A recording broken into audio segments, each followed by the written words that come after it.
Hi, I'm Alex. In this video, I'm going to show you the seller dashboard.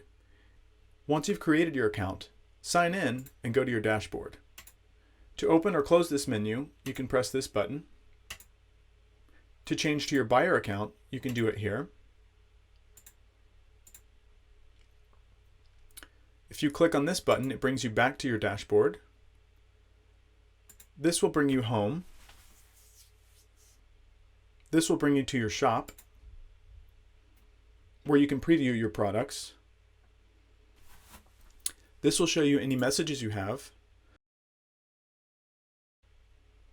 And this will bring you to your profile. From here, you can change your background picture.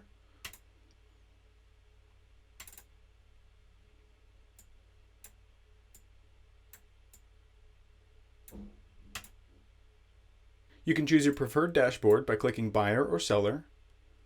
You can change your information. You can change your bank account data. And you can also remove your data. If we scroll back to the top, you have Manage Shop. Here is where you can update all your information. You should have done this when you logged in, but we can go through this in a little more detail in this video. Obviously, under General, you can enter in this information. Let's look at Media. For your banner setup, you want to make sure that you have a 2000 by 500 image. You can select it here, and you can remove it here. For your logo, you have two options. You can upload 1 by 1 or 16 by 9. Now let's look at collections. Here we can add a new collection.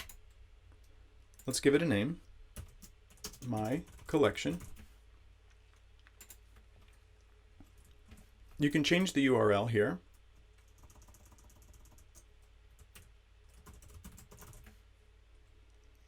And you can choose whether you want it active or inactive. Give a name. Here is where you can select the objects you want to have in your collection.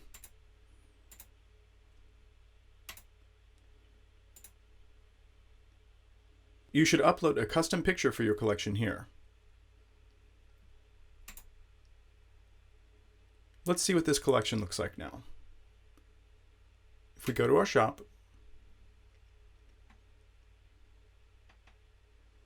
we can see our collections here. This is why you need a picture. And now we have this collection set up. Now you can share this by copying and pasting this URL. For social platforms, press Add.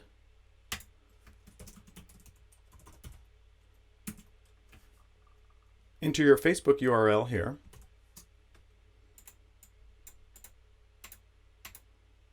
Select your icon and save the changes.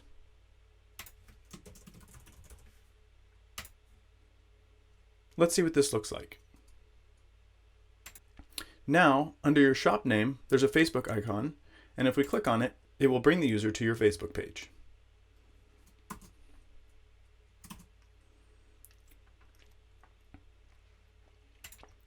Here, you can view and delete your Stripe Connect account. Okay, now let's look at shop inventory. This is where you can add and delete products, change the status, and delete products. Under shop inventory, you can search.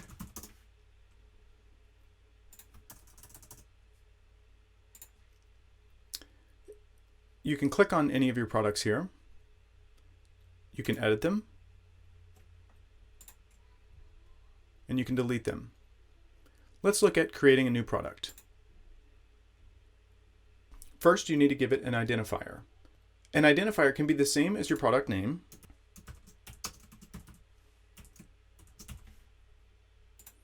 The product identifier needs to be unique.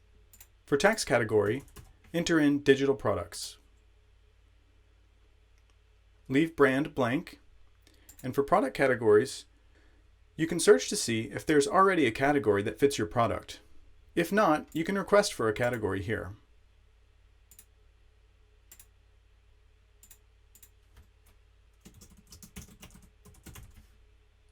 Press enter and the admin will review your category. For now, I'm just going to put this in add-ons. For minimum selling price, I recommend 0. You will set the actual cost later, but if you ever want to give away your product, this will need to be 0. If you're not ready to publish this, you can push inactive. Otherwise, leave it active. Give your product a name, put a YouTube URL if you have one, and then set your description here. You can leave model blank. Product warranty, I recommend 30 days. If you want this to be featured on your page, press the check mark. Here, enter Blender and the compatible versions. You can enter tags in here.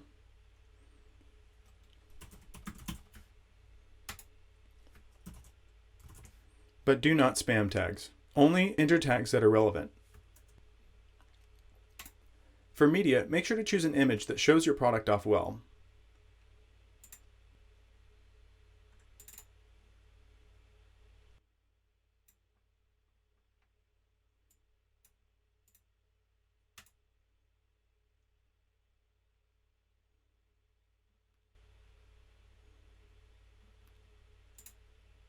Keep adding files until you're done. Once you're done, press Save and Next. Now you need to wait until the admin approves your product. Once your product has been approved, it will show up in the My Products section of the shop inventory. Let's click on My Products. Here we'll find our latest product. Click on the plus button to add inventory. You can change some of the information here, and there's some additional information we'll need. For a minimum purchase quantity, press 1. For max download times and validity, we recommend pressing -1 for unlimited.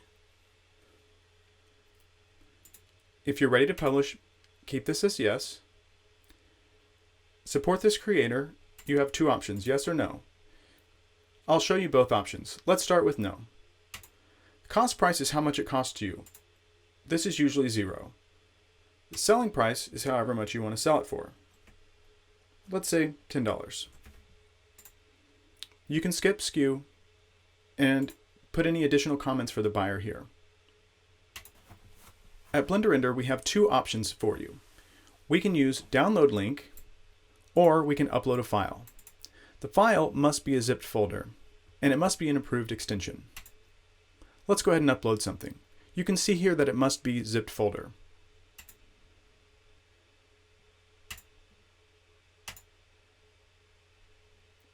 And now our product is here.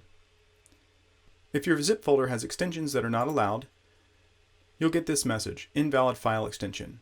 Please contact us and let us know which extensions you need added.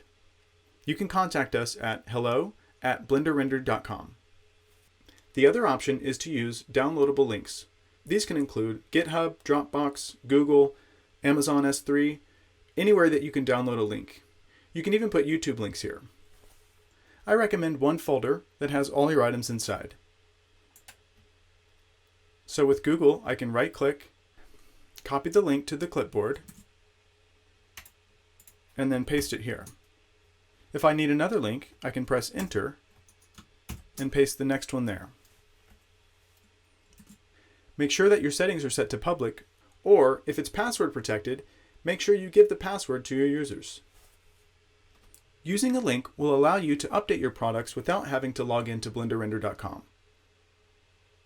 Let's go ahead and save those changes and go back to inventory.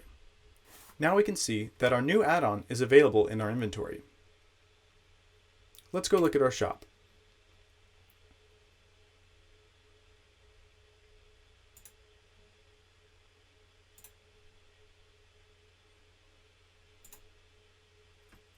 If we look at our item, we can see that our option here is to add to cart. And if we add to cart, it will add it for $10. Now, let's look at the support this creator option. If we go back to our inventory, we can click on Edit. Now, change the support this creator to yes. This will enable the buyer to pay what they want. For the selling price, let's leave it at 10 for now. For the minimum selling price, let's put 5, save changes, and now let's look at our product again. You see now we have two options. We can add it to the cart for $10,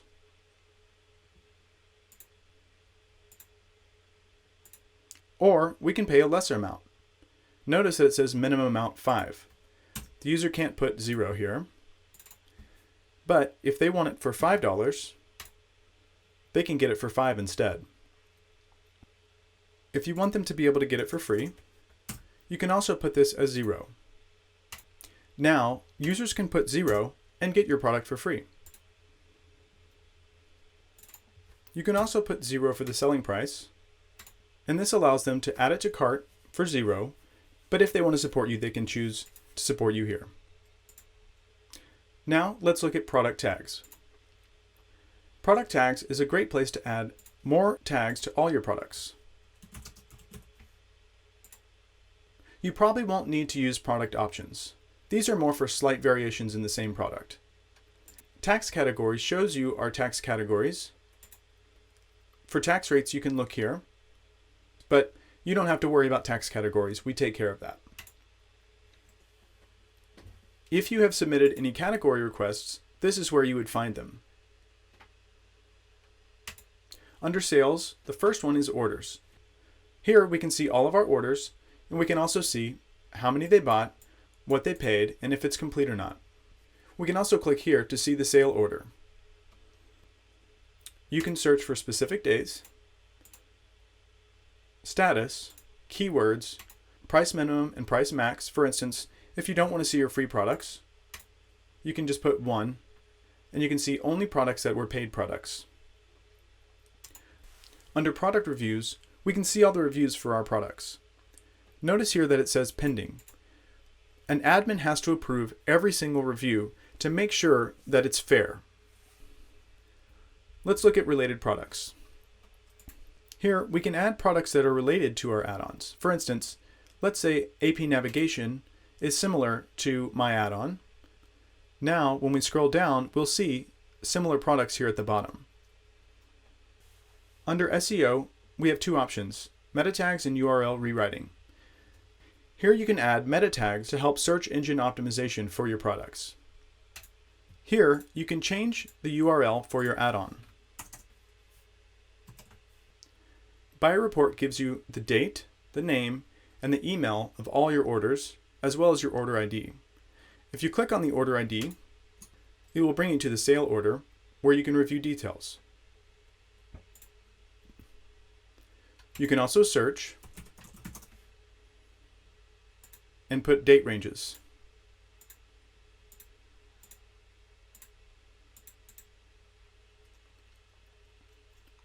Under sales report, you'll get more information. Again, you can choose specific dates here, and more importantly, you can export this. Under products performance report, you can see your top performing products, your most refunded products, and your most wishlist added products. Products inventory and products inventory stock status are not for digital items, so you probably won't need to worry about these. Under profile, you can choose to log into the forum. This will bring you to our forum where you can engage with the community. Under my account, you can update your information, change your profile picture, and set your preferred dashboard to buyer or seller. If you work with a team, you can add sub-users here.